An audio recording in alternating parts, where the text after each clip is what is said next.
Hello guys, welcome to my online C. मेरा नाम है देव्यश। आज हम लोग बात करने वाले हैं how to register your business with the government of India absolutely free. जी हाँ, बिल्कुल आप अपना बिजनेस जो है वो गवर्नमेंट के साथ में कैसे फ्री में रजिस्टर कर सकते हैं, वो भी बिना किसी की हेल्प के लिए। तो चलिए गाइस शुरू करते हैं। Tell me what to do.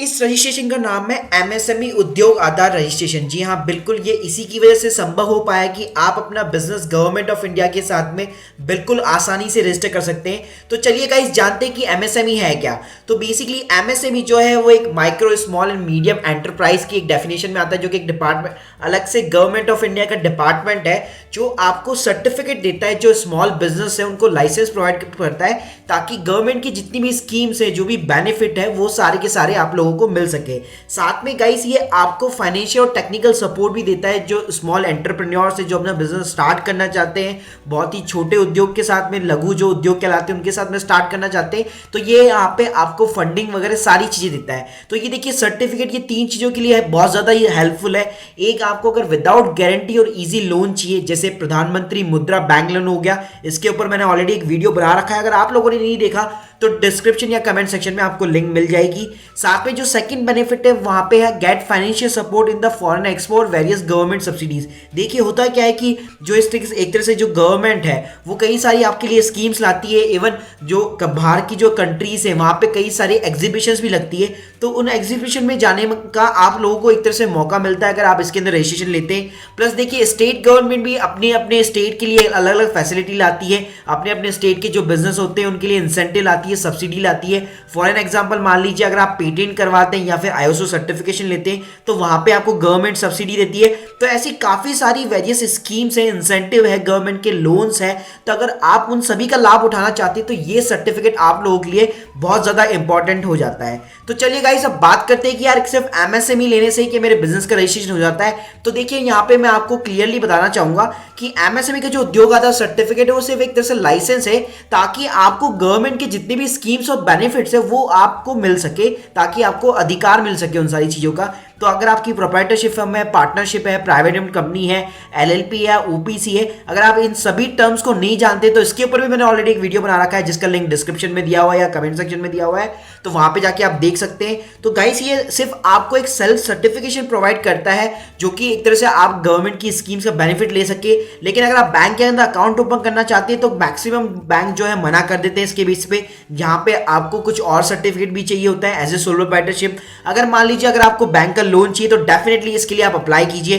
तीसरी खास बात इसमें ये कि इसमें गवर्नमेंट के चार्जेस एब्सोल्युटली निल है, मतलब कोई भी गवर्नमेंट का चार्जेस नहीं है। और सबसे बड़ी बात बिल्कुल सिंपल है, 1 पेज का फॉर्म फाइलिंग है, मतलब आप बिना किसी सीए या फिर लॉयर या कोई भी टैक्स कंसल्टेंट की मदद के बिना भी आप इसको फाइल कर सकते हैं। प्लस इसके लिए देखिए गाइस आधार कार्ड जो एक तरह से मैंडेटरी है, मतलब आधार कार्ड आपके पास में होना ही चाहिए। और लेट्स सपोज अगर आपके पास में आधार कार्ड नहीं है तो इसके लिए आप ऑफलाइन जो है प्रोसेस कर सकते हैं, लेकिन अभी के लिए मैं सिर्फ आपको ऑनलाइन प्रोसीजर बता रहा हूं। तो चलिए गाइस अब इसका एक तरह से एक प्रैक्टिकल एग्जांपल देख लेते हैं कि कैसे आपको अप्लाई करना है। तो देखिए सबसे पहले क्या करना है, सबसे पहले आपको उद्योग आधार की वेबसाइट पे जाना है जो कि है udyogAadhar.government.in।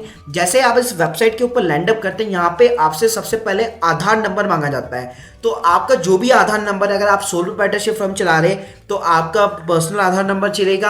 अगर आप प्राइवेट लिमिटेड कंपनी है, आप पार्टनरशिप वगैरह है तो उसमें भी आपका जो है पर्सनल आधार जो या पार्टनर है उनका आधार नंबर चाहिए। यहाँ पे आपको सिंपल सा अपना नाम लिखना है। फिर देखिए यहाँ पे आता है वैलिडेट एंड जनरेट ओटीपी। तो गाइस देखिए ये क्या करेगा, मेरे आधार नंबर से जो भी मेरा नंबर लिंक है उसके साथ में वहां पे वो ओटीपी साइन करेगा। लेकिन देखिए प्रॉब्लम क्या है इंडिया में सबसे ज्यादा कि जब जिन लोगों ने भी आधार कार्ड जब रजिस्टर कराया था तब उन लोगों ने अपना मोबाइल नंबर जो है वो रजिस्टर नहीं कराया। तो जिसने भी अपना मोबाइल नंबर रजिस्टर नहीं कराया तो देखिए यहाँ पे 111 करके एक सीरीज आ जाएगी जहां पे आपको पता चल जाएगा। इस यहाँ पे लिखा हुआ नहीं आएगा कि आपका मोबाइल नंबर लिंक है या नहीं है, लेकिन यहाँ पे जैसे अगर आपका 111 लिखा होता है तो आपको समझ लेना चाहिए कि मेरा जो आधार कार्ड नंबर है वो मेरे मोबाइल नंबर के साथ में लिंक नहीं है। तो गाइस अब क्या करना है, अब देखिए यहाँ पे मेरे पास 3 ऑप्शन दिए गए। पहला ऑप्शन या तो ये है कि मैं अपने आधार कार्ड में सबसे पहले एनरोलमेंट सेंटर पे जाके अपना मोबाइल नंबर रजिस्टर करूं।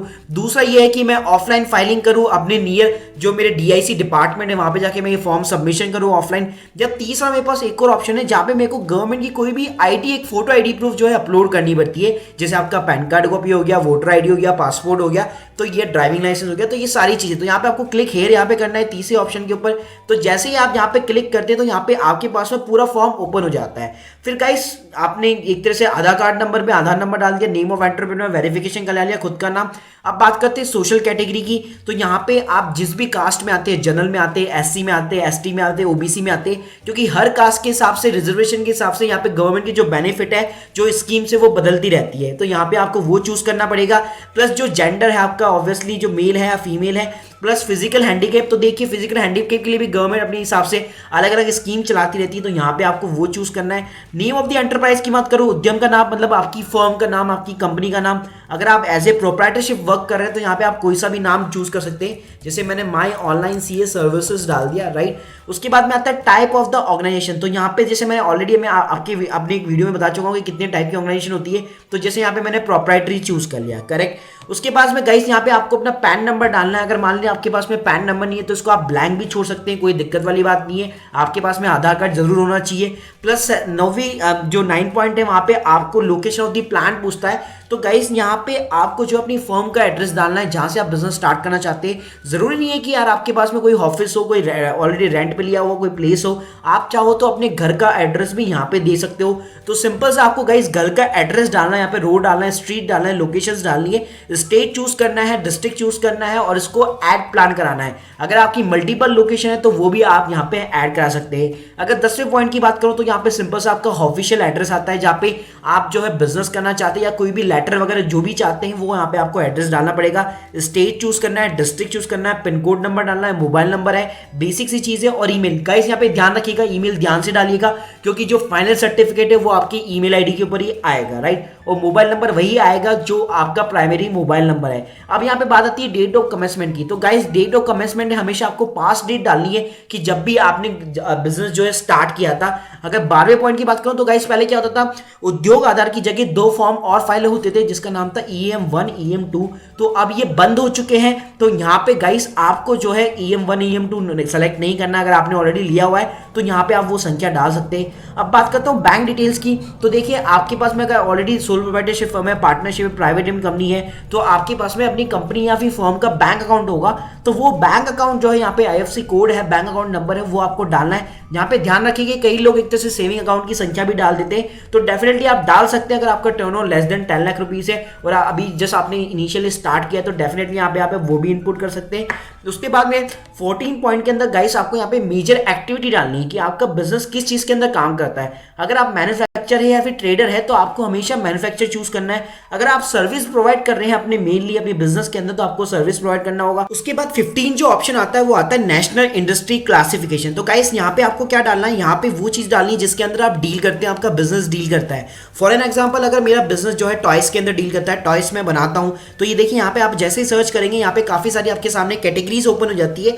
तो आपको यहाँ पे राइट कैटेगरीज चूज करनी है। अगर लेट सपोज अगर आप ढंग से टाइप नहीं करते हैं फिर भी आपको प्रॉब्लम हो रही है तो गूगल में जाके आप सिंपल सा सर्च कीजिए उद्योग आधार NIC कोड। तो NIC कोड डालते ही आपके पास में पूरी की पूरी एक लिस्ट ओपन हो जाती है। तो इस लिस्ट के अंदर PDF के अंदर आप इजीली सर्च कर सकते हैं कि आपका बिजनेस जिस सेक्टर के अंदर भी ऑपरेट कर रहा है तो उसका आप कोड निकाल लीजिए। कोड निकालने के बाद में सिंपल सा आपको जो 15 कैटेगरी है यहाँ पे कैटेगरी के अंदर सिर्फ आपको वो ढूंढना है। फॉर एन एग्जांपल ये मैंने अदर मैन्युफैक्चरिंग में जाके मैन्युफैक्चरिंग ऑफ गेम्स और टॉयज कैटेगरी हो गई और इसके बाद में मेरा ये अदर गेम्स एंड टॉयज में हो गया। फिर उसके बाद मैं इसको ऐड करता हूं तो ये ऐड हो जाएगा। लास्ट में एक और चीज गाइस कि यहाँ पे आप मल्टीपल जो है चीजें ऐड कर सकते हैं। मान ली मैं टॉयज में भी डील करता हूँ, क्लोथ के अंदर भी डील करता हूँ, मैं सर्विस भी दे रहा हूँ, मैं काफी सारी चीजें प्रोवाइड करता हूँ, तो वो सारी की सारी कैटेगरीज जो है वो यहाँ पे मैं ऐड कर सकता हूँ।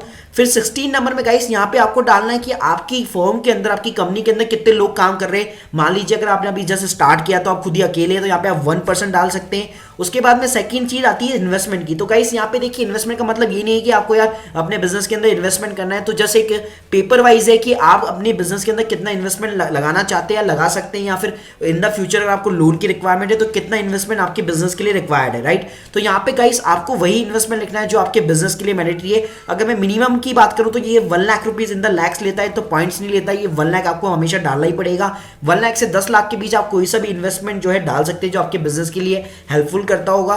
फिर गाइस 18 जो कैटेगरी है इसके अंदर आपको जो है डिस्ट्रिक्ट डालनी है कि आप कौन सी डिस्ट्रिक्ट के अंदर है। तो यहाँ पे आप जैसे ही सेलेक्ट करेंगे, इसलिए ये मेरा इसलिए अभी नहीं दिखा रहा क्योंकि मैंने ऊपर के जो ऑप्शन है वो ब्लैंक छोड़ रखे हैं। तो जैसे यहाँ पे आप चूज करेंगे कि आपका जयपुर है, दिल्ली है, जो भी आपका डिस्ट्रिक्ट इंडस्ट्रियल डीआईसी सेंटर है उसको आप चूज कीजिए। फिर गाइस जैसे आप सबमिट करते हैं तो देखिए जिनका आधार कार्ड के साथ में मोबाइल नंबर लिंक नहीं है तो उनका एक ओटीपी जाएगा, जो आपने यहाँ पे ऊपर जो मेल आईडी दे रखी है यहाँ पे उसके ऊपर ओटीपी जाएगा। उस ओटीपी को वेरीफाई कराना है। वेरीफाई कराने के बाद में within the 24 hours department check करेगा आपके डॉक्यूमेंट जो आपने अपलोड किए इसके नेक्स्ट स्टेप के बाद में। तो वो डॉक्यूमेंट चेक करने के बाद में आपकी ईमेल आईडी के ऊपर ऐसा एक सर्टिफिकेट आ जाएगा। ये देखिए एक सर्टिफिकेट है पूरा का पूरा मेरे नाम का, तो ऐसा एक सर्टिफिकेट जनरेट हो जाएगा। और लेट्स सपोज अगर आपका जो आधार नंबर है अगर वो लिंक है मोबाइल के साथ में तो गाइस कोई दिक्कत वाली बात नहीं है, आपका सर्टिफिकेट इंस्टेंटली कभी भी जनरेट हो सकता है। जी हाँ बिल्कुल। तो अगर जिसका आधार नंबर लिंक नहीं है तो उसका सर्टिफिकेट आने में टाइम लगता है, लेकिन आधार अगर नंबर के साथ में अगर मोबाइल नंबर लिंक है तो आपका जो सर्टिफिकेट है वो इंस्टेंटली जनरेट हो जाएगा। तो गाइस सिंपल से इसका आपको सिंपल एक प्रिंट आउट लेना है, उसके बाद में आप उसको कैसे भी यूज कर सकते हैं। आपका इसमें जो मेन नंबर है वो है यूएएन नंबर, जो कि एक तरह से आपकी फर्म के नंबर को रिप्रेजेंट कर सकता है। तो इसको आप बैंक के अंदर या कहीं पे भी यूज ले सकते हैं एज ए लोन पर्पस वगैरह के लिए, गवर्नमेंट की स्कीम वगैरह बेनिफिट्स वगैरह के लिए, राइट। तो guys hope you like this video, please subscribe business से रिलेटेड और ज्यादा वीडियोस बनाता रहूंगा जो कि आपके बिजनेस के लिए बिल्कुल हेल्पफुल हो। तो प्लीज सब्सक्राइब करना ना भूलिएगा। Thank you guys, thank you very much.